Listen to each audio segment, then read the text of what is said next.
Welcome to Memoirs of a Mortician. I'm a mortician for over 10 years. This is my new channel. I decided to start this channel to share some stories about crime scenes, prep room stories, funerals, hospital and nursing home removals, and everything else that's dealing with death. Like, share, and subscribe to my page. And also follow my YouTube channel, Poppy Chulo the Explorer, for my travel videos and life lessons. Today, I want to share with you guys the person who inspired me. We're going to start from the beginning. This is the man who inspired me to be a mortician. I've been watching him since I was a child. I grew up in Petersburg, Virginia. This man owned a funeral home, Tucker's Funeral Home. Mr. Tucker is what we call him, and his wife, Joyce Tucker. I watched him since I was maybe 8 years old, and this is episode 1. I'm starting from the beginning, and we're gonna take our time and go through this. I decided to start this channel because it's a million travel channels, and it's hard to find one that's gonna break through. You definitely have to be a standout person to have a podcast that stand out. So I decided to shift lanes and get into something else that I'm currently involved in now, and that's the death business. Not everyone can talk about this, not at the extent that I can. Of course, it's thousands of morticians out here, but not all. We all have a different story, and I'm going to share with you guys my story. We're going to go back to the 80s. Me watching my favorite shows, Morgue Files. Uh, I always like gruesome horror movies. TV was different back in the 80s. It's not so sensitive like it is now. Uh, I knew I was going to be in the death business. I always wanted to do it. Watching Mr. Tucker, a strong black man, a business owner, in the height of the crack era. This is a black man that I seen running his empire, adding to his empire, having his children involved with his empire. Watching this man out here with his burgundy suits on, his burgundy fleet of cars, his burgundy building, walking inside since I was a child, just to look at the bodies. And he would never say anything. Uh, Mr. Tucker, he would be sitting at his desk. Sometime I would walk in with my sister, but most of the time I was alone. I would go in and just look at the bodies. He'll look up at me, then look back down at what he was doing. I'll go in each prep room, observe the bodies. Sometime I'll touch them, and I'll just walk out and leave. I will see him conducting his funerals, the same things that I will be doing later in life, how he will direct all of the cars out of his parking lot. He leading the funeral. He will get up in the front, pull all the way out, and then walk back down the street and direct the cars to get in procession. And he will get back in the car and he will pull off. I was seeing this for years. I also seen his 2 sons drive funeral cars, do removals. They were heavily involved in the funeral business. I can remember seeing his youngest son, Antonio, driving a hearse, and he can barely see over the steering wheel. I grew up directly across the street from Tucker's Funeral Home, 434 Halifax Street, Petersburg, Virginia. Next door, a couple of houses down from Tabernacle Baptist Church. I have I witnessed Black history in a small town. Mr. Tucker, he stuck out. He was a real boss. I know how guys in the streets want to say that they were bosses. They had an influence, but no one had an influence in Petersburg like Mr. Tucker. I've seen this man on top. He was the top funeral director, funeral home in Petersburg, Virginia through the 80s and 90s. This is what I seen. This is what I knew for a fact. Um, Burgundy, maroon, that's the color of Petersburg, Virginia.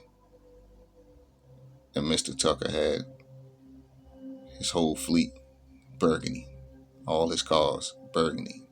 Inside of his building, carpets burgundy. He had a beautiful family. I never met his oldest son, Alphonse, too much. But Antonio, I know Antonio. His wife, Miss Joyce Tucker, um, his daughter Arlita. Yeah, I know them. I've seen them a lot. I didn't see Alphonse too much. But Miss Tucker, she wasn't as she would put me out sometimes. I would be inside their establishment looking at the bodies, and she would come see me and say, "How can I help you?" I'm like, "Oh, nothing. I'm looking at the body." Said, okay, but she never was rude or disrespectful. Beautiful sister. Um, Always had her hair laid, dressed nice, jewelry on. I remember in the 90s, she had a burgundy. She always had a burgundy Jaguar. She loved Jaguars. She had one in the 80s. She had one in the 90s. Um, they ran this business together. This was black love. I witnessed two black people run an empire. Um, they were on a funeral directors board. Uh, they taught at the mortuary school. Tucker's family was top dogs, man.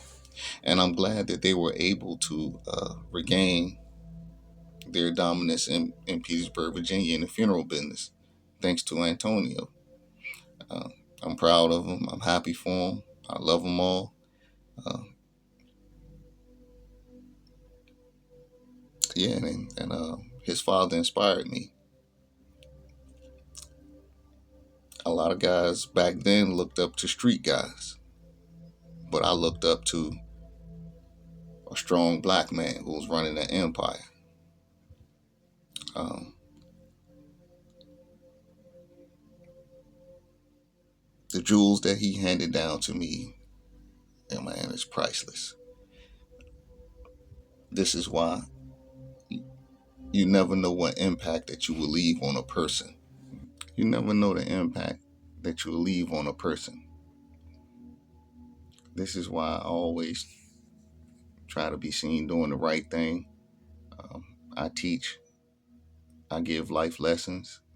To my children, I pass things down because you may think a child is too young to understand, but children are smarter these days than we were back then. And I understood back then.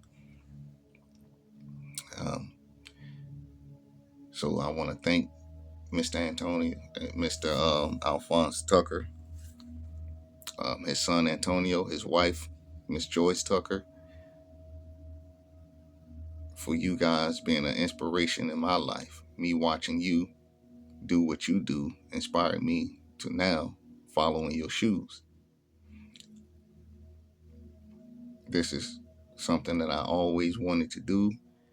Um, the death business has taken me on all types of heights in life. I've seen everything involved with death.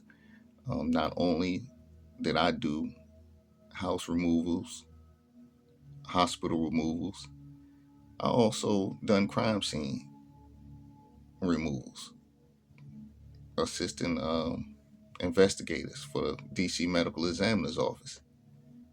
So, uh, prep room work in the funeral homes. Yeah, I done it all. Any type of death you can think of, I've done it. So on this channel, I'll be sharing some of the stories with you guys. I have obituaries, and I can tell the story with the funeral, the pickup, um, publicized um, crime scene stories that made the news. Um, I'm in newspapers picking up bodies doing removals, conversations from the detectives, families on the scene, families at the funerals. I'm going to share these things with you guys because I don't see too many stories like this in the algorithms on YouTube. Everyone is making travel channels and talking about celebrity gossip. That's played out. I'm going to give you something that you don't hear every day. And death seems to strike a person's interest, like it struck my interest since I was a child. So I'm going to be sharing these things with you guys, and I have millions of stories, and I want to document these things and put them on YouTube so these stories wouldn't die with me. Uh, Make sure you like, share, and subscribe. I just wanted to drop this first video of Mr. Tucker, my inspiration, and support the page. This ride is about to be a scary one, a roller coaster at King's Dominion. I'm gonna take you to the top, and you're just gonna drop straight down with the stories that you hear, and hopefully, I strike your interest and you like, share, subscribe, and pay attention to every video. And hopefully, you can get something from the stories that I tell you. And maybe, who knows, I'll inspire the next mortician.